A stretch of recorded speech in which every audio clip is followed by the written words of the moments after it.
good morning guys. Ayan. Nagluto ang inyong lingkod ng sinangag.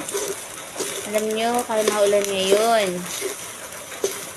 Ngayon, maganda ho ito lagyan ng partneran natin ng tuyo.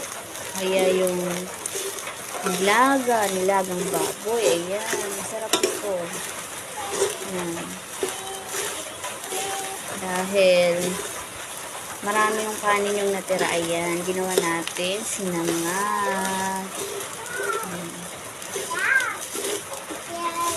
Masarap din itong lagyan ng beans.